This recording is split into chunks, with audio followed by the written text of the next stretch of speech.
I'm Malaya, and welcome to All This Bliss. I'm here chilling and chatting with my girlfriend Sephora, and we were just talking about so many different issues and things that are happening in the community. And when I say community, I'm speaking of the African Hebrew Israelite community in Israel, and it's an enormous change that is sweeping through the community, and there's a lot of there's a lot of dialogue that's going on about different topics within the community, and anyone that has their head above sand knows that it's like a polarization that's taking place. There are people on one side and people on the other side, and it seems to me like sex is right in the middle. Sex has become a polarizing topic because no matter how you look at society today, no matter what country or what have you, sex is always somewhere in the middle of a lot of different issues, okay? So wars have been fought over it. It's just history has proven that it is a major component in the evolution of mankind. So with all of that, let's get right down into it. I feel as though sex being a taboo topic in this particular community has, in effect, the suppression of it has brought about a great deal of ignorance and a great deal of dysfunctionality within the community, misunderstandings, a lot of myths, a lot of, it's even brought on a lot of deviant behavior that might not have been there. Now Sephora, she made a point to me that was very interesting. If you may or you may not remember this, but what she was saying is sex had a lot to do with why a person would or would not want to even commit themselves or join a community like this.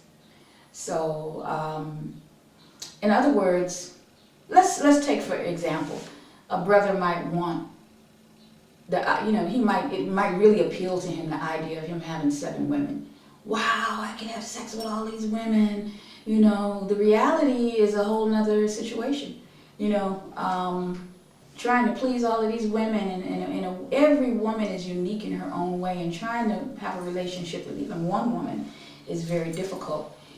Just imagine the enormous challenge that you would be facing having 2 and 3 wives. Me personally, and Sephora may not agree with me here, I feel like if you're an adult, do what you want to do. But just know and understand the ramifications of that choice that you make, the ramifications on those children, and if you don't understand, you don't have a full handle on sex and all of the responsibilities that goes along with it, you're headed for trouble, because somebody's going to be dissatisfied, somebody's going to be coming up short, and the feelings are not good. One dissatisfied woman is enough. Just imagine 2 or 3. Anyway, I do believe it is at the root of many, many problems. And I don't understand Vietnamese resistance in educating the youth and even educating the adults and on sex. Sex education is standard in the school curriculums and across the world. What is the problem with teaching a child his sexual anatomy? Long gone are the days when we was, is that your wee, my pee-pee, no. Children need to understand their physical anatomy. And with that understanding, they get a better idea of the responsibilities that go along with that. So that alone, is very suspect, the fact that these people are not supposed to know and be informed on sex. Everything is just taboo and that's it, don't talk about it. What happens is, with all of this ignorance, it breeds all of these other social ills. Ignorance is never a good thing. Always examine everything very, very closely, because like I said, if you have a community where people are feeling ashamed about their bodies, then eventually that shame is going to surface in another way. If people are growing up and they're feeling as though I'm a man and I can, because I'm a man, and we have this doctrine within our community of male superiority in the bedroom and otherwise, then I can just do whatever I want to do, and they don't understand that it is, that they don't have a right to just do any and everything that they want to a woman. Then this is breeding contempt in the community. One incident, no names of course, but just to illustrate my what it is that I'm saying, there was one leader, and he had 3 or 4 wives, and he had every last one of those wives come into his room. He had a button that he used to press, bzz, like a buzzer, and when the buzzer rang, they had to run to see whatever it was he wanted. Well, he had all 3 of them in one night. But can you imagine, just now, men, if you don't understand how that would make a woman feel, you're nothing but a number. You're shuttled into the room. Hurry up, whether she enjoyed it or not is not even the point. But psychologically, how does that affect her feeling like, okay, well, so-and-so's already been in here. Is my body just a human cavity? And once you're done, out, and in comes another. It's very humiliating and very demeaning. So I've done a lot of talking, and there are a few other things I want to say, but I want to let Sephora get in here because this is a huge topic. I just wanted to say that I'm here today because I felt a need to actually address the sex is like forbidden to be discussed in our community. It's been asked to teach sex education. We were told no, and we have more meetings than anyone on the planet, and never can we discuss sex. And so what I feel personally through my research, because I began to investigate the root of a lot of our social problems, and we've been dealing with a lot of pedophilia lately, we've been dealing with the sex topic lately.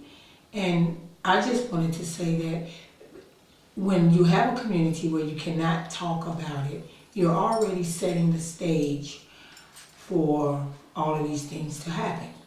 So this was a plan from the beginning. This was not a coincidence. This is not a peak now all of a sudden we have these problems. This was a plan. And I'm saying this to the saints that feel that they know better, they know more, and now they want to make me the enemy, and now Sephora's the enemy. We don't need to talk to Sephora. And the sad part is I talk to all of you all, and I talk to all your wives, and they all come talk to me, whether you like it or not. And we're finding that there's even been homosexuals in our community using plural marriage to hide behind. If you can have 3 or 4 wives, you can play the game as I'm not with you because I'm with her, I'm not with her because I'm with her, and you're with nobody. And the women are being played and they're not aware of this. We want to bring awareness to this. If you're in a relationship where your man never kisses you, never touches you, and you are always assuming that he's with the other woman and maybe he doesn't like you enough, and your goal is to one day get him to like you too, then how about he doesn't have a desire to be with women? That you need to think. People have been using this plural marriage system to hide behind because they're gay. Wanted to make that point. Another point is, because we don't discuss sex, they don't even have to worry about it being discussed because everyone is thinking that's not polite, it's not. So what you're saying is the community is like a breeding ground. It's a breeding ground for perversion, for you name it. Now, when you're dealing with the children, you're not talking about sex. I have 9 children. I've never really sat down and really got down with the sex talk. because it wasn't, my father didn't sit me down, and then I didn't sit my children down, and then we did mention here and there little teeny bit about sex, and most of the times it was done in a way that would cause people to shy away from it, or to say, well, no, I don't have that problem, I'm okay, I don't need that conversation, because the conversation has been treated like sex is such a big deal. And it is a big deal, but it is not so big that we can't talk about it. It's no different than a normal part of life, like eating, bathing, sleeping, and anything else. And it needs to be talked about. And because we're not talking about it, we are supporting all of the things that you see going on today. And I wanted to bring out a point about when it's best to talk to the children. You can start teaching your children sex education at the age of 2. The younger, the better. And you have to be mindful that most of us really need to be re-educated about sex ourselves. Oh, absolutely. And because we were never really educated. By us being real scary when we talk about sex, we're already sending out signals that it's not a good thing, it's a very thing to be ashamed of, and it's something to almost keep so private that you can have a child in the house being molested, and it's because it's so private he won't tell anyone. Or the child that's going through natural things about sex at a young age is feeling like something is wrong with him, and then you call him a pedophile once he's discovered. And he's not a pedophile. He just really does not know how to deal with these issues that he have. Nobody's talking about it, and he's doing the best thing he can because he do not want to be ashamed. And people say, no, he knew better. Based on what he knew better when no one's talking about it? You know, you can say, adults have to take the responsibility for why these things are happening. This is not on the children. This is not to blame the children. Now we faced with the problem and we have to begin talking about it. I wanted to say that today, when I see a young child, maybe at the age of 2, 3, 4, 5, 6, 7, and you see them maybe playing with themselves or noticing you're trying to dress in front of them. It could be your child or someone else's child or anything where you can say, oh, we look at him, he's noticing this, and then, oh, he's one of them kind of kids, or and then he hears this and he thinking, what is that? Then he started hiding because he don't want to be that vibe that you sent out that something was terribly wrong with him because he noticed your breasts. He can be 2 years old. It's a natural curiosity. He noticed them, or he noticed and he looked twice and they say, oh, that's when you got to watch him. Or he's caught fondling himself or whatever, and then he's stigmatized early on. And then you find out later that you called him a creep, or he's creepy. Oh, you see him? Oh, and that's a natural part of life. And he's not ashamed, but then you made him ashamed of sex. And then who knows if that's where it all begins, where you end up with a child that never gets married. He don't want to hurt this woman, coming on her with sex. And he end up with children. I don't really know what gives birth to a pedophile.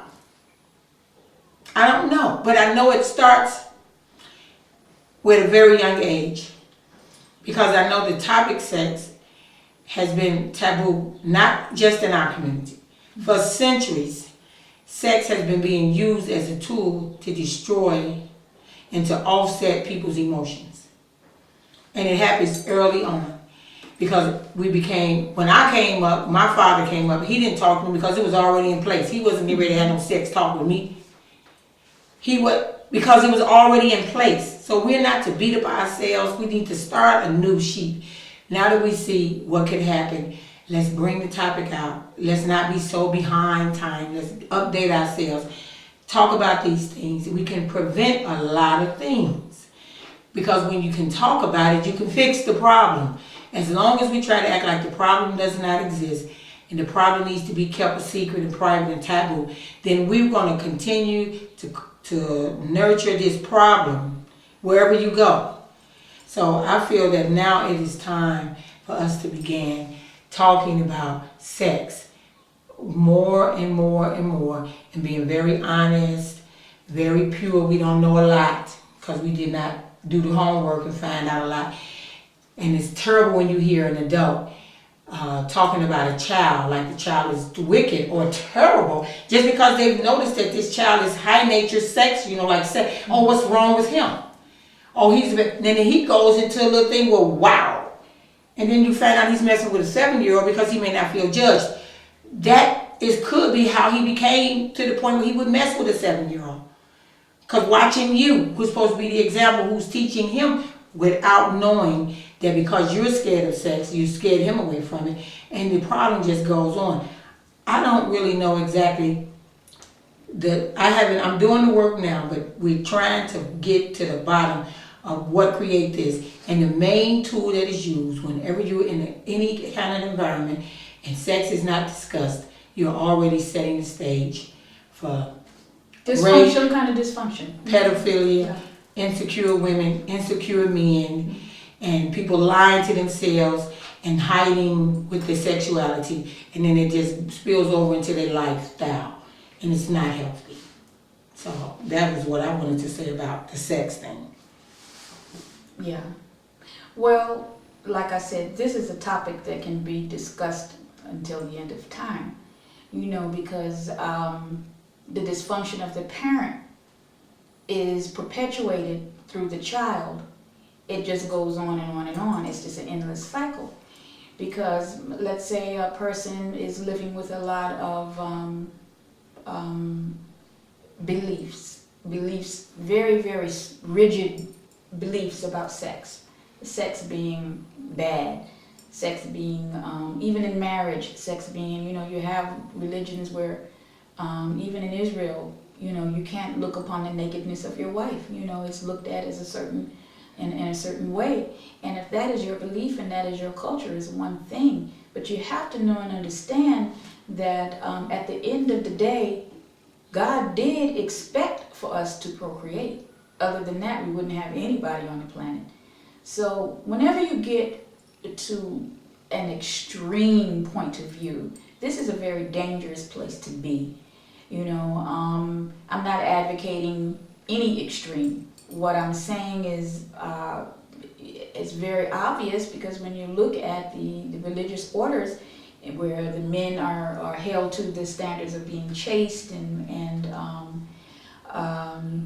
actually they have to be what is the word? They can't have sex at all. Celibate? They have to, celibate. They have to totally abstain. They're priests and they're nuns, and they can't have sex. It's related with righteousness. It's being a higher spiritual. It's related with spiritual. It's related with no sex. That's fine if it didn't interfere with the normal sexual process of a human being, because there's such a thing that's called hormones, and when those hormones kick in, you can be as spiritual as you want to be, but you're going to have to do something with that sexual energy that is there. You're going to have to transmute it some kind of way. And what's happening in a lot of these religious orders is these people, they buy into all of these extreme religious beliefs, and then that suppression it comes out later in other forms of sexual perversion. And if the priest is not a child molester and he's having it with the children because he feels he can get away, and he can persuade them not to tell, and all of this, so this is what's happening in the Catholic Church and many of these other religious orders, the preachers and all of this kind of confusion. But the point is that it is happening, and even the ones that are not happening with the young children, a lot of them are getting together with some nuns or some other women or some prostitutes someplace else. We see this happening in Israel all over all the time, So it's not really working for you, but if that's what you want to do, okay. But the only time I have a problem with a person that is this strict in their belief is when they want to go and they want to try to subjugate somebody else or take advantage of the children. That's when it's a problem, and that's when that's where I come in, because I don't believe in that.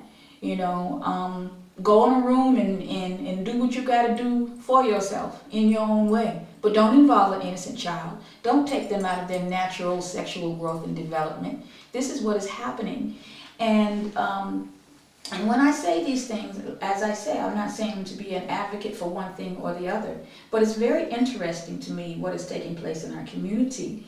When you have such we're finding that we have a great percentage of bisexual males in our community, even amongst the leadership. And these males are molesting young boys.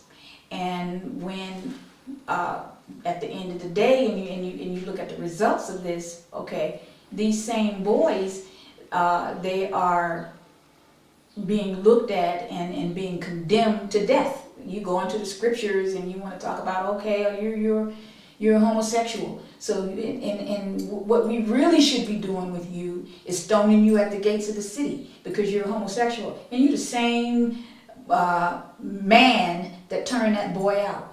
Now, see, I have a problem with that. And this is the kind of double standards that I was talking about earlier in another video that I did, contradictions within the conscious community. This is something that has to be eradicated. It can't be allowed to continue. There is a great degree of sexual perversion because of the fact that these topics are taboo. Even as adults, we are uneducated. And because we are uneducated, we don't know how to deal with these social ills that are facing us right now. You can't take your head and stick it in the sand and pretend like they don't exist. Because if you take a child and you educate that child on his physical anatomy, his sexual anatomy, and he understands, I have a vagina, I have a penis, not a wee-wee and a pee-pee, but the actual biological terminology for their body. If they understand at an early age, this is your body, this is your private personal body, and at a certain age no one is supposed to touch you in certain areas, and there shouldn't be any shame associated with the human body. When God created the human body, I'm sure that he, there wasn't any kind of tag that came and said this part, is a bad part and this part is a good part. Other than that, we wouldn't all be here. If there wasn't that great joy and there wasn't that great stimulation, if there wasn't that great energy that was being exchanged in that mutual act, of copulation, then if that wasn't put there, then may not be any humans on the planet. So ultimately, it's something that is, it couldn't be a bad thing. It's just the manner that we go about it is where the problems are that come about. Now, what I wanted to say was I wanted to interject a point. In America, and maybe even in other countries, I don't know, but especially in America, there is a term that is being used now, and it's called the Gay Boule. And I'm not an authority on this subject, but and you can correct me if I'm wrong, but as far as my understanding it goes, it is where there is an institutionalized type of gay community that has been established. And it is where men in high places, they are closet, they're gay men or bisexual men or however you want to put it. I don't know only a person knows if they're really bisexual or not, but they're obviously gay because they are having sex with other men. There are rites of passages that are expected of you if you want to be a part of this community, if you want to be a part of this organization. Like they have the Templars, and they have the Masons and what have you. There are all kind of orders out there, and they have, and if my understanding is correct, the Gay Boule is some sort of organization like that, where once you have been initiated, and this can be, excuse me, I think that a lot of this is initiated in colleges, and so once you get involved in this, you are expected later on, like a fraternity, you're expected to stick in that organization. And the organization, you can't get out of this organization, so to speak. And they do favors for each other, just like any regular fraternity, except that these particular people are all gay, and they are in every branch of American society that you can think of. So when you really begin to examine the explosion of sexual perversion in the world, and I don't even know if that's a correct term, because when you want to say explosion, it makes it sound like it's something new when a lot of this has been going on all the time, but it's just not being exposed. You know, maybe in our community, this was a social experiment. Ben-Ami has said many times that this is a social experiment. He has said many times that our children are not our future. So when I look at that and I begin to connect the dots, in my mind, I'm looking at this, is this a Gay Boule thing? Where most of our leaders are bisexual and our male youth are targeted, and the girls are allowed to stay, but they are degraded and used and sacrificed, so to speak. You know, because when you really look at the things that are taking place in the community, I look at it as, and I jotted it down, it's like a form of institutional failure. Now, in America, they had institutional racism, where it was built into the system. If a person is not receiving adequate health care, if they're hungry all the time, then when they go to their impoverished school in their impoverished community, when they go there, then they're not going to be able to concentrate on whatever is being given to them in that class. You know, if you have to go in a community where there's gangs and all of this and all of that, you're concentrating on your life. You're not concentrating on the books, you know. So what percentage of students are going to come out of there, you know, at the top of their class and doing very well? So institutionalized racism kept our people down. But in this community, when you really look at it, there's a form of institutionalized failure that is going on here. Because if you have a community where the parents are breeding these children, and they're breeding them just as though they're breeding cattle, you know, all right, well, at a certain point we know that when the boys get a certain age, that we're going to have to cut them off. You know, and we're going to sacrifice a certain amount of our children, and really we're breeding them for the money. You know, we want that money, keep that money coming in. These people, we're keeping the people because, you know, when the people come to Israel and when we send the videos or when we send these pictures, and we have to have a happy looking people. We have to have a product. You know, Ben Asiel talked about the product. We are the product that keeps the donations flowing. Yes, we have school, we have this, we have that, and it's all about the money. You know, but the sex part of it, all of that is a ritual, you know, and a lot of these cults, they incorporate sex. Sex is a major part of it because of the energy, and I'm not an expert on it, but there is a certain type of energy exchange and satanic type of reasoning behind all of this. So it goes deep, but what I wanted to say is, because there is so much talk at this time amongst our daughters, you know, because there are incidents now that are coming to light where people are being drugs and are being used to induce our girls into a mental stupor where they can take advantage of them sexually. And then the girls in the community are coming out and they're actually saying, what are they saying, support? Oh, it was that girl's fault for putting herself in that situation. Why is it that the men in our community are allowed to degrade women in such a way? Press the buzzer, send in wife number 1, okay, out, wife number 4, out, and then he's down someplace else with another brother. You know, the wives don't know what's going on. His daughters, now they have concubines that they're proposing in the community. This is madness. But our girls are hurling aspersions and accusations at other girls if they have the right to stand up, or if they have the nerve to stand up and say, somebody did something to me and it was wrong. And the only reason that this particular girl or a girl would stand up and say that is if her parent probably took her somewhere and taught her, this is your body, it's your body, nobody has a right to your body. And you have a certain amount of self-respect, you have a certain amount of self-esteem, so that if somebody's coming to you and telling you something on a slide, have enough consciousness about yourself, excuse me, that you would know to stand up to them, to not keep that dirty little secret that puts a girl in shame, because the biggest thing that's associated with sex, and it is a weapon that is used and has been used for centuries to control people with this sex thing, is guilt and shame. If you feel as a child, I'm ashamed of my body. Why?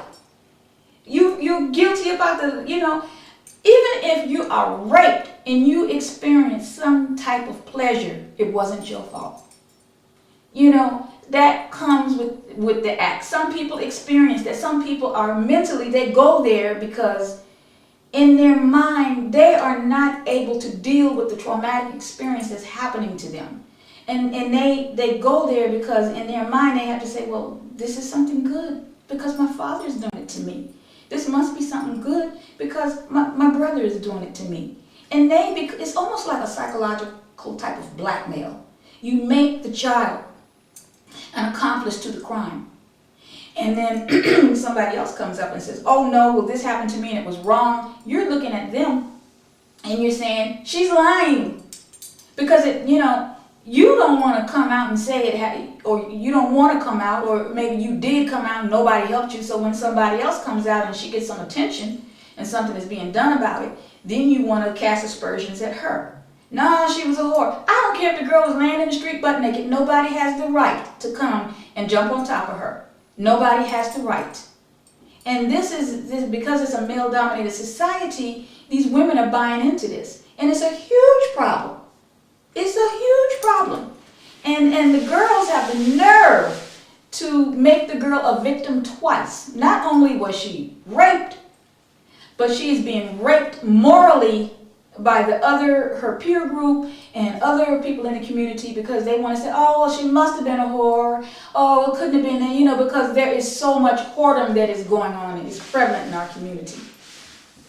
So this is something that might not be a pretty topic, but it needs to be discussed. And not only in our community, but in other communities as well. If somebody's taking advantage of you, you need to say something. And I don't care if it's your father or your brother. Because sooner or later, it's going to come to light anyway. Sooner or later, in this particular community, and sooner or later in life, your name is going to go down in the book of life. And how do you want to be looked at in history? Everything that Obama's doing now, everything that you're doing now is going down in the book of life. Do you want to go down as someone that stood for God? Or do you want to go down as somebody that just sat on the fence? And really, there's no such thing as sitting on the fence, because as far as my mind goes, silence is consent. So do you want to go down as somebody that stood for God, or do you want to go down as somebody in history that supported these pedophiles, these rapists, it's like an abyss, a hole that goes deeper and deeper and deeper and deeper until it's seemingly no end. And they're very deep, dark, and ugly places. And I don't get any joy in making these reports. But I have to tell these girls, don't look at another girl that's standing up for her rights and put her down. Don't you do that. She has every right to say who her accuser is. And you're going to want that for yourself. You're going to want that for your mother. You're going to want that for your daughter. I don't care if you're a man or a woman. You're going to want that because there's a female in your life somewhere down the road. And you're going to want that. All the people that are saying, oh, well, my layers support, they just shedding a blood, a dark light on the community. Yeah, but guess what? You need somebody to shine a light on it. And when they come for your wife, and when they come for your 3-year-old child, and they begin to molest them and this and that, then you're going to want to come and you're going to want to say something. But as sure as my name is Malaya, it's going to get worse before it gets better. So yes, there is a need for education. There is a need for reform. This whole thing is not about religion. It's far beyond that. The scope of what we're talking about is in everybody's individual home. That's where it has to start. It has to start in the home. This process of healing and repair and moving on, evolution, it all has to start family by family, then community by community, then country by country, and then we can heal our planet. That's love, you know. So yes, you're absolutely right. You know, if you have a child and that child is curious, that's a natural curiosity. Don't label that child. Whatever energy you put on that child, you're creating that. You have to know and understand the power that you possess. So we're just coming today and we're just, you know, sharing some things with you. Support, you probably got some other things you want to say. I know I've talked a long time. I mean, it's a few points, it's a lot of points, so I just thought you wanted to finish the show. Is something else you wanted to say? No, I mean, it's a lot of points I wanted to bring out. I don't have to bring this point out. I don't know, I hope it makes the tape.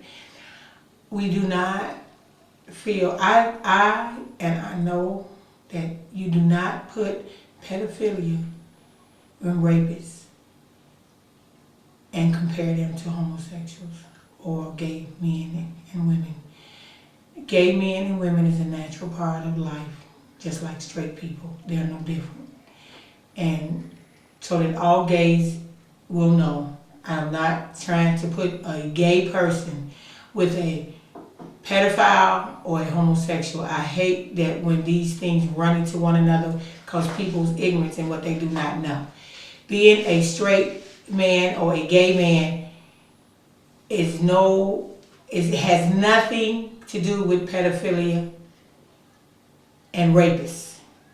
That's a total insult to a gay person. I wanted to make that plain. They're not to be discussed at the same table. They have no connection. A rapist and a pedophile is someone who dominates and takes advantage of a person, whether he's two adults and they're raping one another. If I'm a grown woman and I'm raping a person my age, whether he's male or female, that's against the other. That's against his will. If I'm a woman and I'm taking advantage of a young child, that's pedophilia. Okay, because the child has no right to say what it wants and what it do. If you trick them into it, slick them into it, persuade them into it, and it seems like they agree, but if you're an adult and they're a child, that's pedophilia. Okay, I wanted to make that plain. Because you can be offending homosexuals when you try to discuss this matter on the same table. And that's not what we're here to do. A lot of people may not agree that a homosexual or a gay person is not an abomination because they've been taught for centuries that a gay person is an abomination. Society has evolved, has matured, and a lot of times until it hits your front door, your home, whether it's your grandchild or your child, then you don't understand it. These people are born into the world just like you were born into the world if you consider yourself straight. A straight bad husband. Some straight women want to put him to death for being so hateful to her. When pain is pain. That has nothing, that's a whole other topic. But for people to stand up and try to talk about this on the same stage, it's not fair. I don't agree with it. We have to separate the two.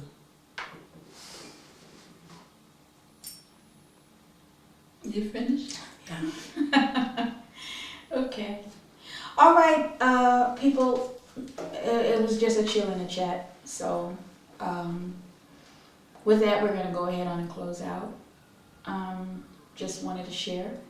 And just wanted to say love you, stay well, and peace out.